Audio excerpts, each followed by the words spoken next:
Saudara-saudari terkasih, apakah saudara sudah memulai hari ini dengan penuh sukacita dan punya niat untuk berbuat baik meskipun kecil? Semoga Tuhan memberkati niat baik saudara. Mari kita hidup sepenuhnya, karena hidup itu luar biasa. Hari ini saya ingin mengajak kita semua untuk merenungkan tentang kerajaan Allah. Tuhan Yesus itu datang untuk mewartakan kerajaan Allah. Dan dengan tegas dia mengatakan, carilah dahulu kerajaan Allah. Maka yang lainnya akan ditambahkan kepadamu.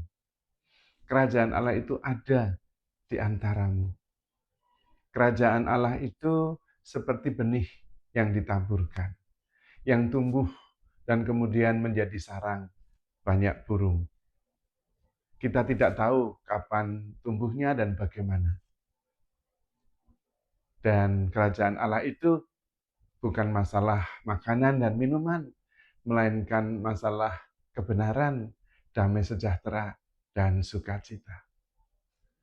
Namun begitu banyak ajaran tentang kerajaan Allah itu, dan Tuhan begitu fokus agar kita mencari kerajaan Allah, namun seringkali kita kurang begitu jelas tentang kerajaan Allah itu. Kerajaan Allah itu seperti apa sebetulnya dalam kenyataannya?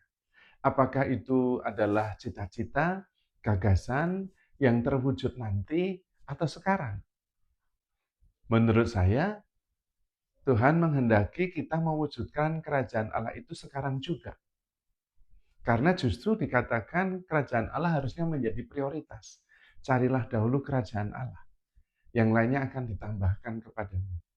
Nah, kalau kerajaan Allahnya tidak jelas, maka kemungkinan besar kita tidak bisa mencarinya. Dan ini memang kesulitan karena kerajaan Allah itu sebetulnya ada di tempat yang sama, di bumi yang sama, di waktu yang sama saat ini, tetapi merupakan sebuah dimensi, yaitu ketika kita menyadari bahwa kita hidup di dalam Tuhan. Kita tidak terpisah oleh Tuhan. Kita sadar penuh dan menjalani kehidupan atas dasar kesadaran bahwa kita di dalam cinta Tuhan.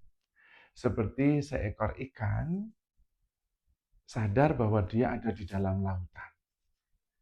Kalau tidak sadar, ikan itu tidak merasa ada di dalam perlindungan Tuhan.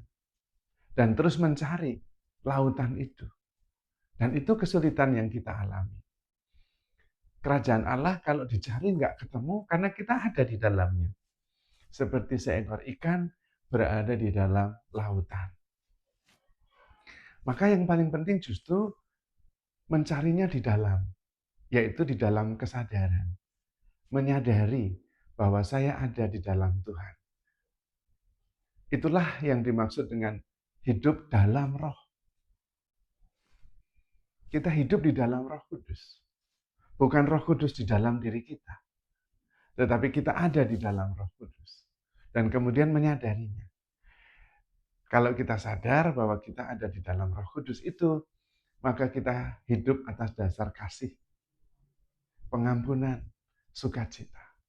Prioritasnya bukan apa yang kita makan, apa yang kita minum, apa yang kita pakai, survival, tetapi fokusnya adalah kasih, relasi, rasa syukur, dan kesadaran. Menyadari semuanya. Kesatuan, kedamaian. Itulah kerajaan Allah. Maka untuk mencari kerajaan Allah, jalannya adalah jalan kasih. Jalannya adalah jalan penyangkalan diri.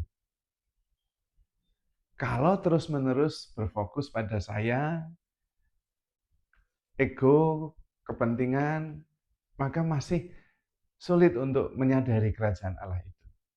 Justru ketika melepaskan ego, menyadari bahwa saya ada di dalam kasih, dan saya adalah kasih itu berarti tidak ada ego, karena lawan kasih bukan benci tapi egoisme. Maka ketika tidak ada ego, yang ada adalah kasih, terjadilah kesatuan antara saya dan kerajaan Allah. Kalau dijelaskan mungkin sulit, tetapi mungkin kita bisa menyadari tanda-tandanya. Tanda-tanda sudah masuk di dalam kerajaan Allah sekarang ini, di dunia ini, saat ini juga adalah tidak perlu membuktikan diri sendiri. Tidak perlu memberi alasan, tidak perlu memastikan mendapatkan konfirmasi kepada orang lain. Karena kita tidak perlu validasi dari orang lain karena kita sudah menyadari bahwa kita ada di dalam validasi kerajaan Allah itu. Sehingga validasi dari orang lain bukan yang menjadi prioritas. Itu tanda yang pertama. Tanda yang kedua, hidupnya tidak tergesa-gesa.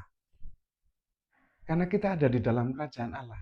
Aman, tidak perlu tergesa-gesa. Semuanya akan terjadi pada waktunya. Nah, konsekuensinya juga kalau kita sudah ada di dalam kerajaan Allah itu, kita tidak khawatir tentang masa depan.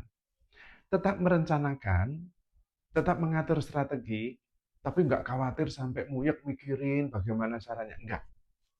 Karena kita sadar bahwa di dalam kerajaan Allah itu segalanya akan terjadi tepat pada waktunya, sudah ada yang mengatur, yaitu penyelenggaraan ilahi. Maka tidak terlalu khawatir akan masa depan. Juga tidak terlalu khawatir akan masa lalu. Lebih tenang. Tanda yang berikutnya tidak gampang terpancing emosi kita. Itu tanda pertama. Karena kita tidak lagi hidup atas dasar pengalaman luka masa lalu. Sehingga tidak ada sesuatu yang kepancing, ke-trigger. Sehingga ketika ada orang lain mentertawakan, bercanda yang berlebihan, kita tidak meledak. Karena apa yang meledak itu sudah tidak ada. Seperti kalau senapan, mekanisme ledakan itu sudah dipreteli. Senapan yang bagus sekali kalau dipreteli, pelatuknya ditarik, ya nggak ada mekanisme yang membuat senapan itu meledak. Nah, itu dia tandanya. Maka Anda sudah hidup di dalam kerajaan Allah. Tanda yang lain adalah Anda merasa tidak dimengerti. Dan ini yang sebetulnya agak pahit sebetulnya dan menyedihkan dari segi tertentu. Tetapi anehnya Anda tidak sedih, tidak susah. Karena tidak dimengerti itu karena Anda sudah ada di dalam kerajaan Allah dan yang lain belum. Maka orang lain melihat Anda itu tenang, damai, tersenyum, tidak punya masalah. Ada masalah besar ya santai saja. Yang lain ribut, drama dan sebagainya, Anda tidak. Karena Anda sudah masuk di dalam kerajaan Allah. Dan kerajaan Allah itu adalah sebuah dimensi dalam kehidupan ini yang diwarnai oleh cinta kasih, kedamaian, rasa syukur. Nah, di dalam kerajaan Allah itu juga Anda merasa satu dengan yang lain. Tetapi tanda yang utama adalah di dalam segala macam keributan masalah dunia ini, Anda itu seperti di luarnya. Nah, karena memang Anda berada di dalam kerajaan Allah yang sebetulnya tidak lagi beroperasi pada drama yang melibatkan emosi, kebencian, sakit hati sudah di luar itu. Seperti Anda melihat dalam jarak yang aman, badai yang sedang bergejolak. Nah, drama kehidupan itu seperti badai yang bergejolak, Anda melihatnya dari jauh. Tidak terlibat di dalamnya. Karena memang dimensi Anda sudah berbeda. Meskipun dunianya sama, peristiwanya sama, tapi Anda seperti nonton kehidupan. Nah, itu adalah tanda-tanda Anda sudah masuk di dalam kerajaan Allah. Disitulah ada kedamaian, sukacita, dan juga synchronicity. Synchronicity itu apa yang Anda harapkan, apa yang Anda inginkan terwujud. Sehingga Anda tidak merasa membutuhkan apa-apa. Maka sebenarnya kerajaan Allah itu ada di dunia ini. Sudah mulai di dunia ini. Jelas sekali Tuhan menyatakan, carilah dahulu kerajaan Allah. Yang lainnya akan ditambahkan kepadamu. Dan memang benar, ketika kita masuk dalam dimensi kerajaan Allah, drama, lalu keinginan-keinginan ambisius, itu sudah memudar. Yang ada adalah sukacita, rasa syukur, cinta kasih, kebenaran, dan damai sejahtera. Persoalannya adalah Anda masuk dalam dimensi kerajaan Allah itu, merasakannya, tapi tidak tahu.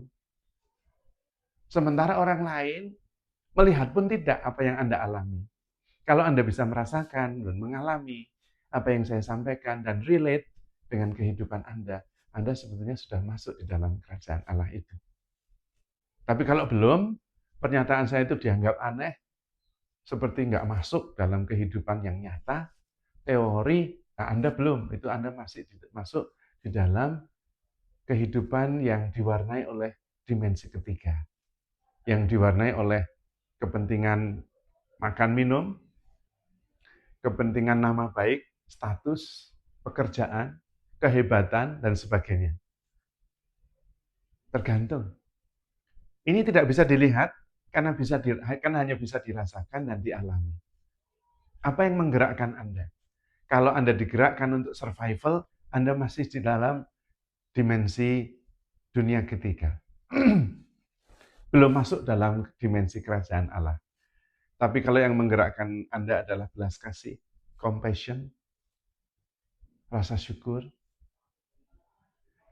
dan kesatuan, kasih Tuhan, Anda sudah masuk dalam kerajaan Allah. Dunia yang sama, bumi yang sama, pengalaman yang sama, tapi dimensinya berbeda. Pengalamannya juga berbeda. Dan ini tidak bisa diceritakan dan kemudian ditangkap oleh pengertian, tidak. Ini hanya bisa dialami, dan perubahannya tidak revolusioner. Dari 3 dimensi terus kerajaan Allah, enggak. Pelan-pelan. Dan ternyata tanpa disadari bahkan. Baru kemudian ketika melihat masa lalu, kalau dulu saya kena masalah ini, udah overthinking, ke-trigger. Sekarang kok tidak? Lebih tenang, lebih damai. Ya karena Anda sudah pindah dimensi. Dari dimensi 3, dimensi dunia ini, masuk dalam dimensi 5, dimensi kerajaan Allah. Anda ada di mana? Mudah-mudahan Anda juga sudah mengalami kerajaan Allah di bumi seperti di surga. Maka handle yourself with care, because you are loved. Tuhan memberkati.